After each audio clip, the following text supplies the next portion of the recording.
सुबह का समय था। दरोगा साहब रोज की तरह थाने से ड्यूटी पर निकले। वर्दी में सीधी कमान वाली चाल, हाथ में फाइलें। उनका स्वभाव सख्त था, क्योंकि नौकरी ही ऐसी थी। थाने से कस्बे की ओर जीप जा रही थी।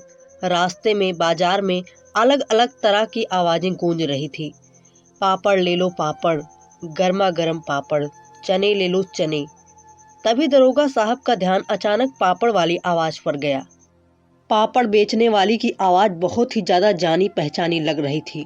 उन्होंने तुरंत जीप रुकवाई और वहां से भीड़ को बगल हटवाया, और सामने जो खड़ा था उसे देखकर उनके तो हालत खराब हो गई। वहां ठेले पर एक औरत खड़ी थी। वो औरत कोई और नहीं थी, बल्कि उनकी तलाकशुदा पत्नी थी। एक पल में बीते हुए दिन आंखों के सामने गुजरने लगे। 5 साल पहले उनकी शादी हुई थी।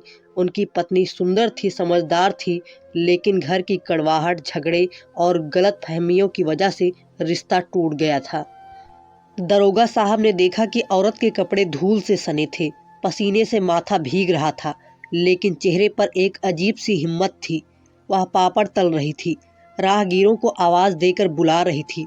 आसपास के लोग उसे बस एक साधारण औरत मानकर आगे बढ़ रहे थे, पर दरोगा साहब के लिए वह कभी उनकी पत्नी हुआ करती थी। दरोगा साहब ठेले से काफी दूर पर थे। वैसे तो वो बहुत ही हिम्मती इंसान थे, लेकिन आज उन्होंने अपनी हिम्मत को चूर चूर होते हुए देखा था। वो हिम्मत नहीं कर पा रहे थे उस औरत से बात करने की, लेकिन उन्हें बहुत ही अंदर से दर्द महसूस हो रहा था। वो काफी देर ऐसे उस औरत को खड़े होकर देखते रहते हैं, और बाद में थोड़ी सी हिम्मत जुटाकर उस औरत के ठेले के पास जाने की कोशिश करते हैं। किसी तरह दरोगा साहब उस औरत के ठेले के पास पहुंच जाते हैं और एक धीमी सी आवाज में बोलते हैं, ये सब क्यों कर रही हो? औरत अपने काम में बिजी थी। वो थोड़ी देर बाद अपना सर उठाती है और उसकी नज़र दरोगा साहब पर पड़ती है। देखते ही उसकी आंखों में आंसू आ जाते हैं। वो बोल ही नहीं पाती है। वो एक कपकपाती आवाज में बोलती है, अरे आप यहाँ कैसे? दरोगा साहब और वो औरत दोनों एक दूसरे को एकटक देखते ही रह जाते हैं। काफी समय तक उनकी नजरें ही नहीं हटती हैं एक दूसरे से। बाद में औरत ने सर झुका लिया और आंखों में आंसू थे, और एक कपकपाती आवाज में कहती है, बच्चा पढ़ रहा है, मेरे माँ बाप बूढ़े हो चुके हैं, किसी का सहारा नहीं है, किसी के आगे हाथ भी नहीं फैलाना चाहती, इसलिए पापड़ बेच रही हूँ। औरत की आवाज कांप रही थी, लेकिन शब्द बहुत ही मजबूत थे। यह सुनकर दरोगा साहब का दिल टूट गया। उनकी आंखें नम हो गई। वर्दी में खड़े थे, लेकिन अंदर से बहुत ही कमजोर महसूस कर रहे थे। भीड़ को कुछ समझ नहीं आ रहा था, लेकिन उनके दिल में तूफान मचा हुआ था। दरोगा साहब ने जेब से नोट निकाले और बोला, सारा ठेला मुझे दे दो, मैं खरीद लेता हूँ। औरत ने तुरंत सिर हिलाया, नहीं, इतना बड़ा एहसान मत कीजिए। आपको जितनी जरूरत है सिर्फ उतना ही लीजिए। मैं किसी के सामने भीख नहीं मांग रही हूँ। उसकी बात सुनकर दरोगा साहब के होश उड़ गए। ये वही औरत थी जिसे घर वालों की वजह से उन्होंने छोड़ दिया था, और आज वही औरत बिना किसी के सहारे के खड़ी थी, लेकिन इज्जत पर आंच नहीं आने दे रही थी। दरोगा साहब को कुछ समझ ही नहीं आ रहा था कि कैसे वो उस औरत की मदद करें। वो उनकी मदद को भीख समझ रही थी। वो बार बार उसे समझाने की कोशिश करते हैं, लेकिन वो औरत बार बार मना कर देती है। दरोगा साहब की आंखों में आंसू आ जाते हैं।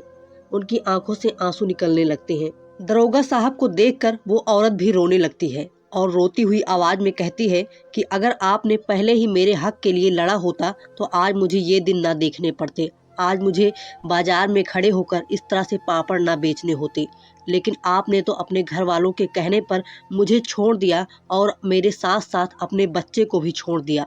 दरोगा साहब लगातार रोए जा रहे थे।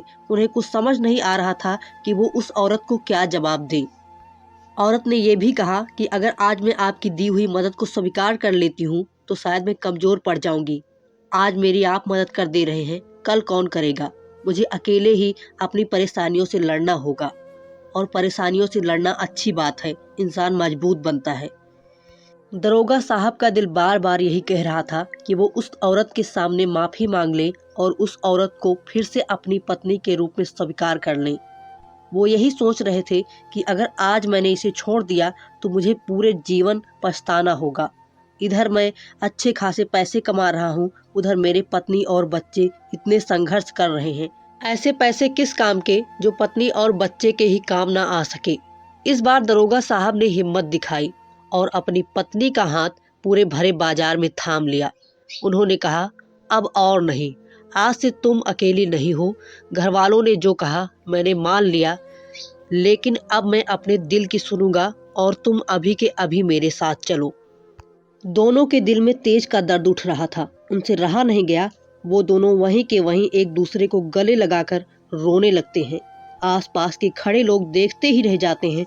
उन्हें समझ ही नहीं आता कि एक दरोगा एक पापड़ वाली को गले लगाकर क्यों रो रहा है।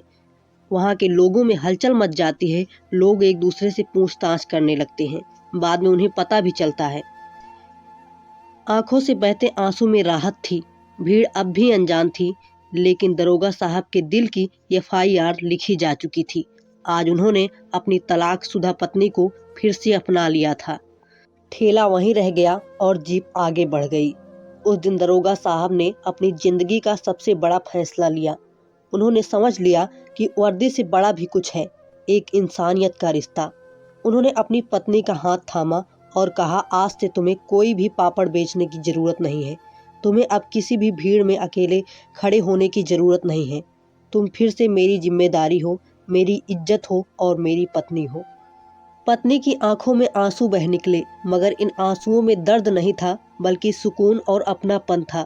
जीप धीरे धीरे बाजार से आगे बढ़ गई और लोग बस यही कहते रह गए, देखो कैसे किस्मत ने बिछड़े हुए दो दिलों को फिर से एक कर दिया।